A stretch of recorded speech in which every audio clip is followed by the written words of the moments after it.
Ce fut un plaisir pour moi de voir vos engouements. Pour ceux qui ont vu, qui ont pu suivre ma vidéo, la vidéo que j'ai envoyée, j'ai téléchargée hier. Merci beaucoup pour votre soutien et tout. Pour ceux qui ont demandé que j'aille en français, bon voilà, je vais essayer de faire de mon mieux. Mais n'espérez pas des tournures grammaticales à la Molière ou au Victor Hugo, d'accord? Je veux dire quelque chose qui m'a beaucoup marqué. Alors je voudrais que vous preniez un cahier à côté pour prendre note, parce que ça va être beaucoup un peu solide là. Voilà. J'ai découvert que rien ne change pour nous, rien ne va changer dans notre vie si on ne décide pas de changer. Est-ce que vous êtes prêts à recevoir ce message? Il n'y a rien de plus puissant. Il n'y a aucune personne aussi puissante que quelqu'un qui a décidé de changer ici. Maintenant, quand on parle de changement, beaucoup de messages circulent, on dit changer, mais je vais vous amener un peu dans l'histoire au passé. Oui, je vais vous ramener un peu dans les Écritures. Voilà, c'est là-bas, nous on va voir les bonnes choses là-bas, voilà. Hein? Ne nous ont-ils pas dit dans Romains 12, de ne pas se conformer à ce monde, mais de se transformer, de transformer notre mentalité, afin de voir la volonté de Dieu. Voilà.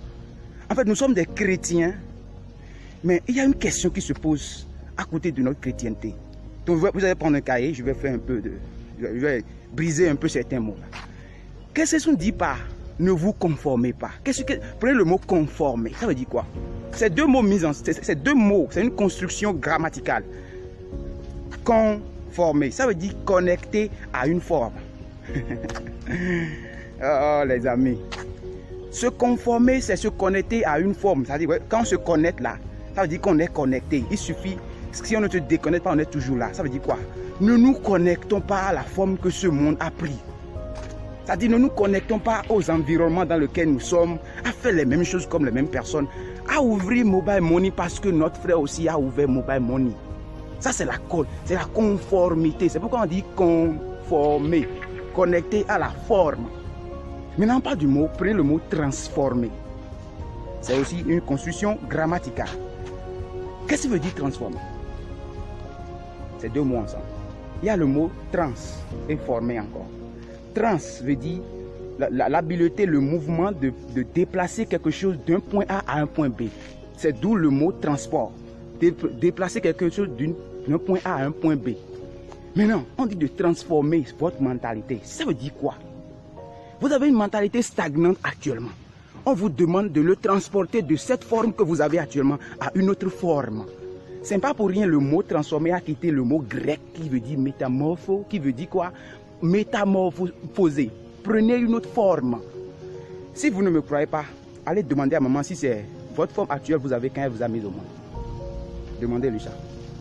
Il faut le demander si c'est comme ça que vous êtes sorti. Donc vous n'êtes pas ce que vous voyez dans le miroir. Oh non. Ce que vous voyez dans le miroir, ce n'est pas vous. C'est vous qui voyez ce que vous voyez dans le miroir. Il faut retourner la vidéo en arrière pour bien comprendre ce que je suis en train de dire.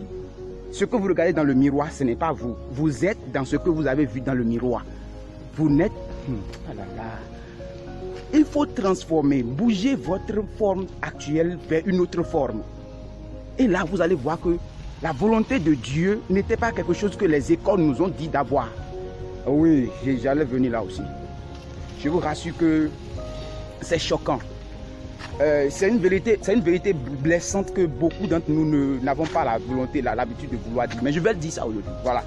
Ayons l'habitude de nous parler en vérité. Parce que c'est la seule chose qui puisse nous libérer. Si on vous dit de transformer votre mentalité, ce n'est pas pour rester là à croiser les bras, mais à découvrir ce que vous êtes venu ici pour faire. Je vais vous raconter l'histoire d'un ami. Il est très cher à moi. Je vous dis quoi? Je ne serai pas celui que je suis aujourd'hui sans lui. Parlez de lui. C'est un ami qui souffrait de la drépanocytose. Quand je l'ai rencontré, je ne sais même pas comment aller vers l'histoire. Quand je l'ai rencontré, il souffrait beaucoup. Il souffrait énormément. Et je ne sais pas pas là, c'est une grâce, je vais dire. Je ne sais pas comment j'ai fait exactement, mais je me rappelle lui avoir dit certaines choses que je ne peux pas me mettre à dire ici. Mais je l'ai défié de revoir comment on lui a parlé par le passé, de voir qui lui a mis dans la tête que cette drépanocytose est la chose la plus horrible à lui arriver sur terre. Voilà ce que je lui ai dit. J'ai dit que la drépanocytose qu'il a, ce n'est pas lui-même qui a choisi ça, mais il peut choisir comment vivre avec ça. Longue histoire raccourcie. Aujourd'hui, mon ami marche sous la pluie. Ah oui, il marche sous la pluie parce que le fait que la drépanocytose le tenait, c'est parce qu'il pensait trop à lui. Et ça vous arrive peut-être de la même façon. La raison pour laquelle votre vie est toujours au même niveau, c'est parce que vous pensez qu'à vous seul. Et en pensant qu'à vous seul, vous n'allez qu'avoir vos problèmes à vous seul. Mais quand vous commencez par changer, par transformer comment vous vous voyez, par vous voir grand veut dire quoi? Commencez par miser gros sur vous-même. Et vous ne pouvez jamais investir sur vous-même si vous ne croyez pas en vous-même. Jamais, c'est impossible. Si tu n'arrives pas à lire là, c'est parce que tu ne crois pas en toi. Si tu n'arrives pas à aller à un séminaire, c'est parce que tu ne crois pas en toi. Tu ne sais pas si tu peux faire quelque chose. On t'a ton environnement là, tes parents, comme on m'a dit là, toi tu ne peux rien faire. C'est le juge a dit, c'est comme le juge a dit, je veux devenir orateur, j'aime parler aux gens. Je dis, oh, que je dois te dire comme ça. Qui a fait ça dans ta famille une fois? Qui fait ça dans ce Bénin ici? Va chercher un emploi là-bas. Ça c'est vous. Arrêtons de nous conformer. Rien ne changera pour toi si tu ne changes pas ta façon de voir les choses, mon ami. Je te défie ce matin de te demander de faire un inventaire des amis autour duquel tu es. Parce que tu es la somme totale des amis qui t'entourent.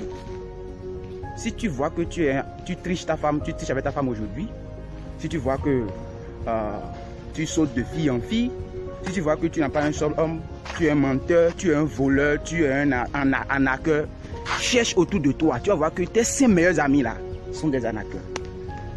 Et si tu veux, je vais te montrer quelque chose. Si tu veux voir qui tu es, regarde tes conversations sur WhatsApp. Sur quoi tu parles chaque fois? Tes statuts, tu poses quoi chaque fois? Ça va te dire là où tu vas.